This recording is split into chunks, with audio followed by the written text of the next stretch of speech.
What are the things that you must know in 2022 when moving to Phoenix, Arizona? Well, this video right here is going to drop some knowledge for you so you know exactly what to expect and what to be prepared for if you're going to move to Phoenix, Arizona or just visit. So stay tuned, guys. We are going to get after it. Right now? Yeah, right? Yeah, right now. Let's go.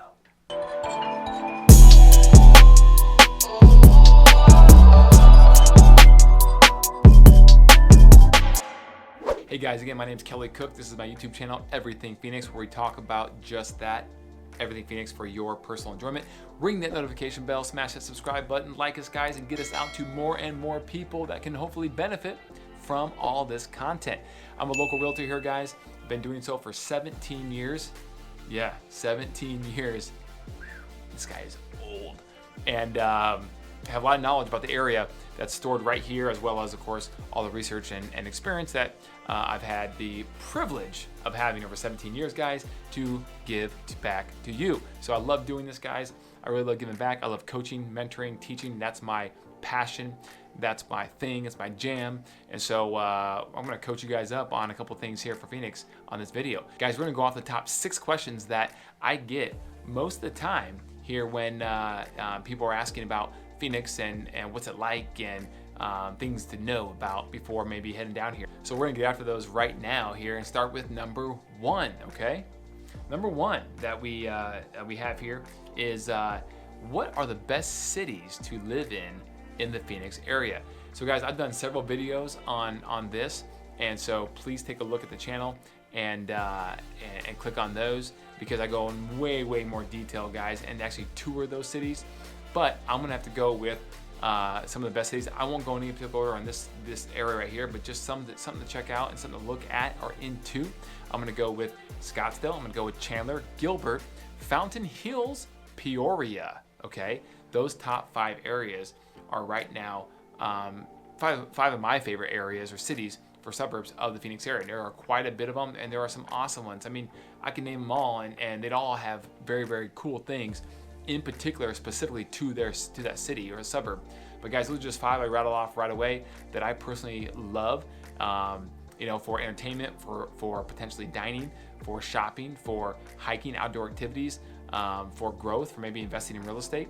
Those are all some really good areas, guys. So those are the top 5 in no particular order for this specific video. So we're gonna scramble those up again. We're gonna go Peoria, we're gonna go Scottsdale, we're gonna go Chandler, Fountain Hills, and Gilbert. Okay, those 5 again. So guys, hit me up, comment below if you want for any other specific details about those cities. But I have done a video on every single one of those cities in detail, on foot, in the ground, touring them, so you can see everything more that you want to ever know about those 5 cities. All right, so let's move on. The second question I get all the time here is that I wrote down is traffic patterns. That's actually pretty big. And why wouldn't it be, guys? Because if I was moving to Seattle, or if I was moving to Houston, Texas, or whatever it may be, I would want to know the traffic patterns, right? I mean, especially if you're not going to work from home every single day. Maybe you work from home part of the time, or maybe you go to the office all the time, whatever it may be. You'll want to know where the traffic patterns are at rush hour, or even on potentially on the weekends, if there are any specific patterns that are created due to certain activities that occur for the industries that are in those particular cities. All right, guys, as you can see on the map here, you have all the interstate systems throughout the entire Phoenix Valley. And if you notice, it's kind of an oblong shape the way the Phoenix is set up. Whereas a lot of cities like Dallas, for an example, has almost like a perfect circle around the metroplex and the suburbs, etc., with their interstates, whereas Phoenix does not. And the reason why is because of mountains. Guys, Phoenix is the Valley of the Sun. It is a valley surrounded by mountains, and you can see how it's shaped the way it is because the population over the decades have just kind of woven and weaved their way through the mountainous areas onto more flat, usable lands, and that has become the Greater Phoenix metro area. So as you can see, guys, you have everything with Central Avenue, which is nearby the I-17 running north-south. Everything west of that is the West Valley. Everything east of that is the East Valley when it comes very generally speaking. Now, technically, if you live here, people will consider the quote-unquote East Valley as that 202 loop area that you can see on the map right here. So you have that area down in the East Valley, which encompasses a lot of the suburbs like Mesa, Chandler, Gilbert, Queen Creek, Santan Valley, Gold Canyon, Apache Junction, and some of Tempe. So that really is known as the East Valley. Then as you go north over the Salt River Native American Reservation, you have Scottsdale, Fountain Hills, and Cave Creek in the northeast section of the valley. Then of course you have on the northwest area, opposite of Phoenix there, you have Peoria and Surprise, and some suburbs like that. You have Anthem way to the north there up to I-17. And then as you come down to the southwest valley, you have Buckeye, Goodyear, Avondale, Litchfield Park, Laveen, and some others. So that kind of makes up the valley there. Now traffic patterns, okay, this is what we're talking about. This is very important. That is based off of primarily the big employment centers. The largest employment center in Phoenix is downtown Phoenix. You see right here on the map is downtown Phoenix. And then everything is kind of off of that. It is in the center of the greater Phoenix area for the most part, and Sky Harbor Airport is really close by, only just about 10 minutes, which is very convenient for business travelers. Then, number two, you have the Scottsdale Air Park area, which is in Scottsdale, and that has a huge employment basis, where a lot of people do commute into every single day for work.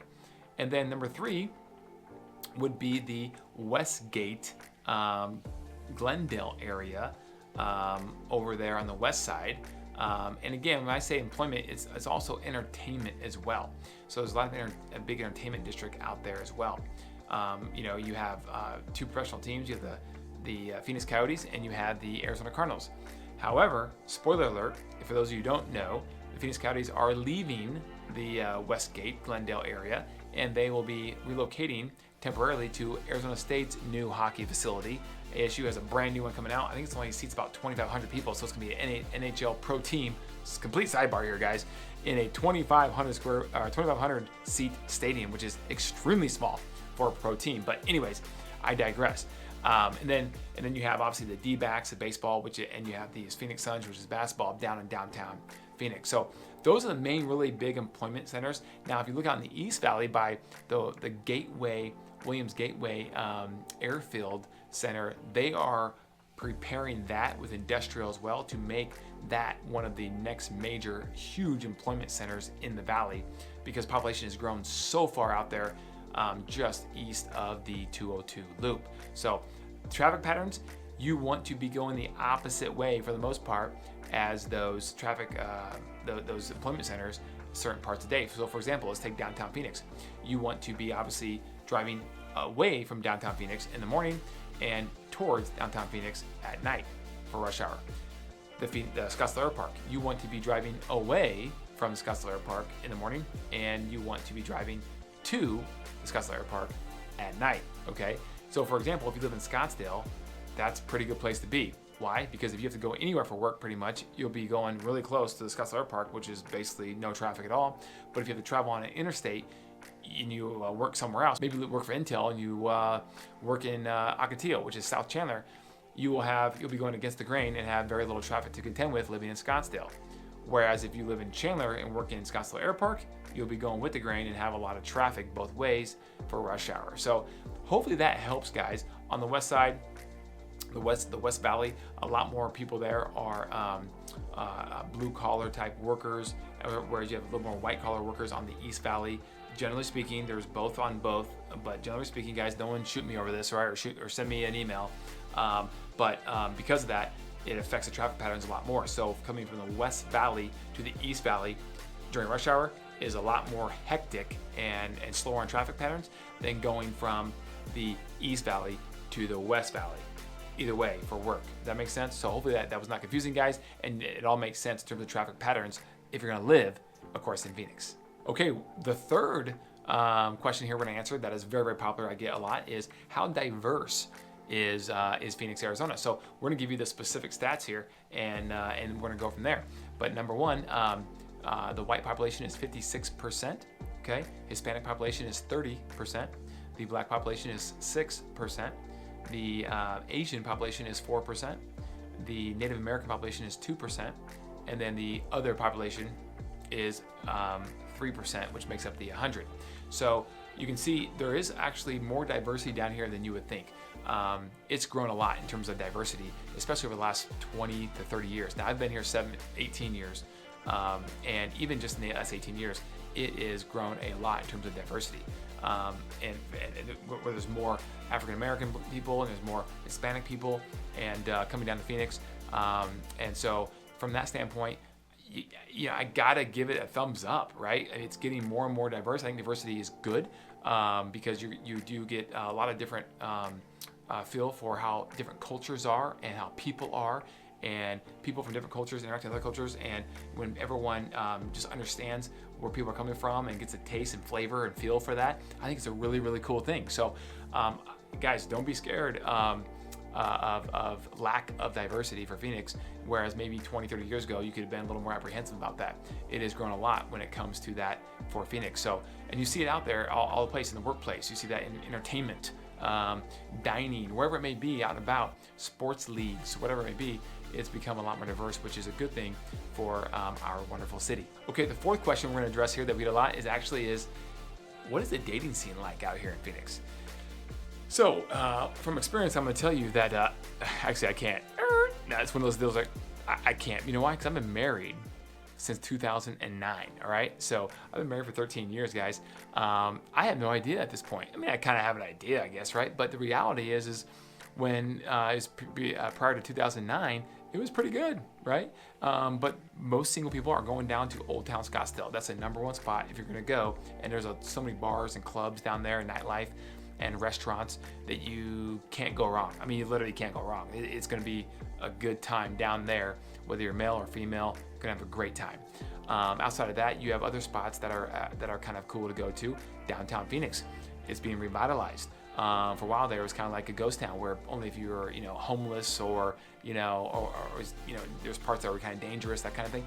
That's been revitalized over the last 10, 15 years, and it's becoming more and more popular for people to go hang out down there. There's a couple of speakeasies down there as well, and of course, tons of bars and entertainment and restaurants as well. That'd be the second place to go to if you're single on the dating scene. And then, of course, there's other places across the valley that are awesome there's way too many to name, guys, no matter where you go. But even down in the East Valley, downtown Chandler, amazing places to go. Now, in terms of clubs, no, you're gonna stick to Old Town Scottsdale and downtown Phoenix primarily, but good restaurants and good bars, bars that are known to be more young professional bars, right? And then of course Tempe. Now you might have to be a little more to the college age type, but holy cow, the nightlife in Tempe is phenomenal because of Arizona State University. Mill Avenue, right there, which runs on the heart of the campus, just full of bars and nightlife and clubs and all kinds of stuff, right? That you could have a good time with, or even get in a lot of trouble with, right? Your choice. But anyways, it's a really good scene. There's so many people, right? When you're talking about 5 million plus people down here, it's kind of hard not to bump into somebody you probably like, right? So you just gotta get out there and do your thing. So anyways, I give a thumbs up. Maybe I'm biased, and I'm 13 years removed, but I still give it a thumbs up. I have some single friends. I kind of have it. I live vicariously, right? I know what's going on. Thumbs up. Okay, the fifth thing we're asked a lot is, what are the gun control laws down in Arizona? Guys, this is a hot topic right now across the country for obvious reasons. You have to live under a rock to not know that. So we're not going to get into any of that, that's for sure. But we do get the question a lot, like, what's the situation with that? How easy is it to get a gun, and can I carry concealed and unconcealed, and all that stuff? And the reality is Arizona has some of the most lax gun laws in the entire country. You literally can go buy a gun, and it's a potentially minimal background check, and walk right out and put it in a bag, put it in your pocket, put it somewhere. It can be concealed, it can be out in the open, your choice. And there's not really a whole lot of restrictions around that, which does make some people uneasy. But the reality is I've been here for 17 years, and I tell you what, there's a lot of people you actually see walking around with it on their side, of their belt, whatever. And since living here, to my knowledge, there hasn't been any major issues. But the gun clubs and the gun shooting ranges and things of that nature are very popular. They are full all the time. There are gun clubs, like not just clubs, like places you can go with ranges to shoot that are indoor and outdoor, but actually clubs. People will get together and they do it as a form of entertainment. There's clay shooting. There's all kinds of stuff down here in Arizona when it comes to doing that. So Arizona is a big Second Amendment state. So whether you agree with that or don't, that's what it is. And Arizona is a very proud gun ownership Second Amendment state. So that's the rule down here. The rule, I guess, is that there is not that many rules when it comes to that. So there you have it when it comes to that. Okay, number 6, are there any good schools in Arizona or the Phoenix area? Guys, I tell you what, this is a tough one, because if you look at any report, most of the reports have Arizona as a state ranked in the bottom 5. I mean, some bottom 10, but a lot of them bottom 5 of the 50 states in America for schools, for public schools. And that's sad, and I'm sure it's true. But again, if you were to take rankings on cities, it would be a lot different story. There's a lot of poverty in Arizona because of Native American reservations and a lot of publicly held land that's not privately owned, and some soil issues, right? Because it's a desert, so it's hard to grow things if you're in more rural area and don't have a lot of money, that sort of thing. So the school system overall as a state probably deserves a ranking in that area. But guys, I'm telling you right now, there are a lot of great schools. I'm not just saying that because I live here. There's a lot of great schools. I have 3 kids and they go to one of them. All 3 of them do. And it's a phenomenal school. So district by district, it varies and it matters.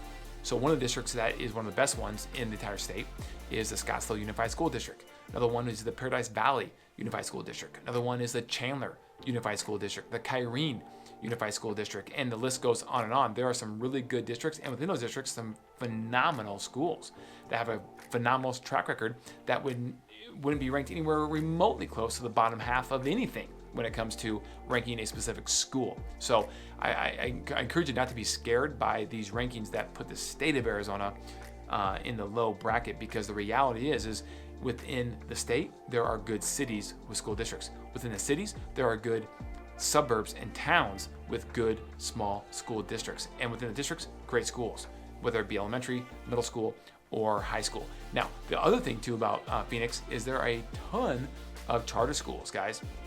Now, for me, I'm a big sports guy. I would love to have my kids be at a public school or even a private school that has a good sports program. Charter schools don't necessarily have that many sports programs, if you will. So a lot of the kids will end up playing for the public school team, even though they go to the charter school.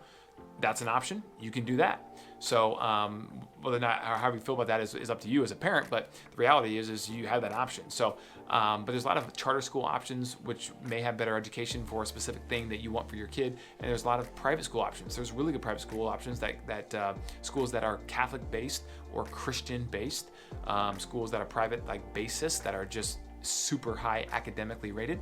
So there's a little bit of everything, guys. And so for my personal experience, for living in a part of Phoenix that we did our due diligence on, that we knew had good schools, thumbs up, 2 thumbs up, right, for that, okay? So don't be scared about the national ratings that has the state, because there are parts of the state that are not so good, but there are parts of the state of Arizona that are phenomenal when it comes to schools, okay? Guys, thank you so much for joining our video. Really appreciate it. Hope you got some knowledge out of those 6 questions that we get asked a lot, of things that you must know before you move to Phoenix. Guys, so ring that notification bell. We're putting out 2 videos every single week for your enjoyment, and I hope you're really liking it.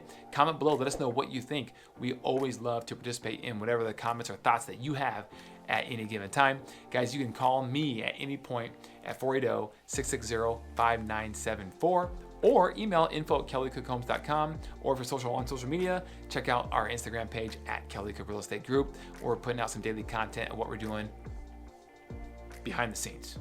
Yeah, behind the scenes. All right, don't forget, guys, call me.